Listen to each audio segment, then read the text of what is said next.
This video looks at the RemoteConnect software development platform, and in particular at the object database. So what is an object? Well, yes, an apple could be called an object, but is it another word for a tag or a point? Well, yes, but a whole lot more. Before we look deeper, let's look at this object, and in particular, let's look at what properties an object of an apple would have. Yes, it has a name, color, size or diameter, a stem, a leaf. Is it dry or juicy? Its sweetness, the number of seeds. These we call properties of the object. Now, if we were to look at an object in the SCADA world, perhaps a pressure reading, a tag or point typically has a name, in this case like pressure 1. It's an analog or digital point. It has scaling, so we might have integer scaling or real scaling. And then we choose typically a Modbus address or a DMP3 address to associate to that point. Well, these are the object properties as well, but there's a whole lot more than just this. For example, we have a Modbus address and optionally a DMP3 address as well, or you could decide to have neither. In addition, we have the mapping or association of that object. It could be mapped to a physical channel, like an I/O channel, in this case an analog channel. It could be mapped or associated with system data, or not associated with anything. And in this case, the object would be a place basically to store data. Also, is this object to be used in logic? And if so, as an integer, or as a real, or not used in logic at all? An object also includes limit checking. These are built-in limits for low and high levels, as well as a low-low or high-high. In fact, up to 8 levels of limit checking may be configured. And with those limits, you can include a deadband, either by value or value and time.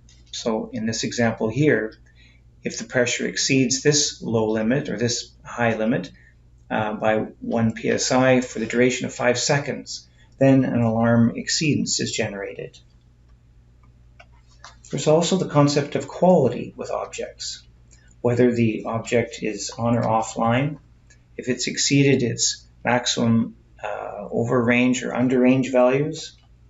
If there's been no change for a configurable amount of time, it also generates that quality information.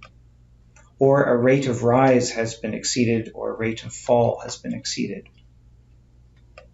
So all this is in an object, and these are just some of the properties. And the SCADA pack supports 15,000 objects.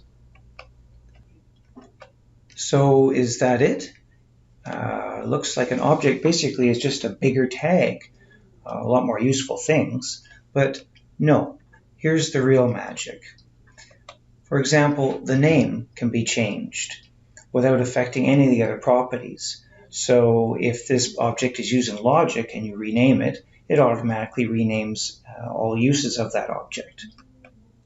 If it didn't have an address to begin with, but then you decide you'd like to make it externally accessible, so you give it a Modbus address or a DMP address, or change the address or remove the address later.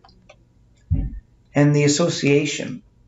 If you're on a particular physical channel, in this case with this analog, and you have a damaged channel and need to switch it, well, you can just change the associated channel without having to change the logic or any other parameters. Or perhaps you want to switch that channel to another channel that has a simulated input in it that you'd like to use during test. Or maybe you'd like to remove the channel association entirely, and you're going to simulate the value in logic. And you can change how that object appears in logic. If at first it was used as an integer, but then later you decided you needed it in real format. That can be changed. Or perhaps the scope of the object is no longer needed in logic. You can change that too. And the limits can be changed on the fly, perhaps tuned through a operator interface terminal or a host, or they can be changed by the logic itself to introduce profiling based on a schedule of the hour of the day or the day of the week. Let's take a look at these properties in a RemoteConnect project now.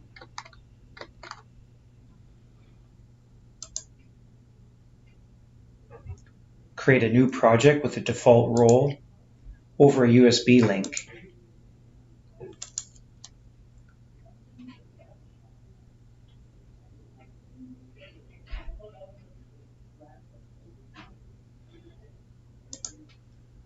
Here we are.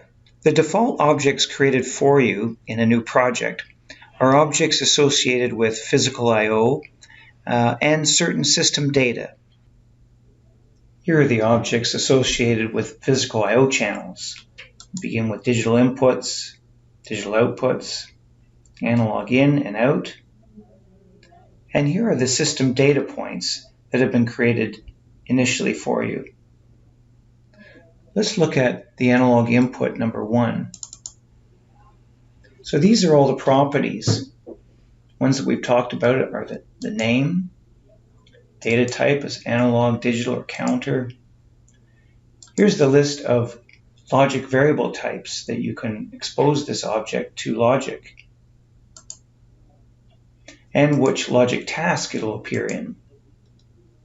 Here's the association described for this one. It's associated with analog input channel 1. And notice that initially there is no DNP address associated with it. That's for you to set, as well as a Modbus address if you wish. And you can use either address or both. Under alert notifications, this is where the limit checking is configured. And here are the 8 levels of limit checking.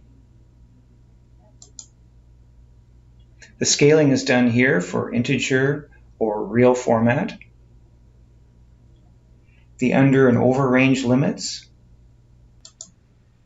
And here are the deadband configuration values. We have the value or hysteresis value here, and the duration for entering the limit zone and clearing from that zone.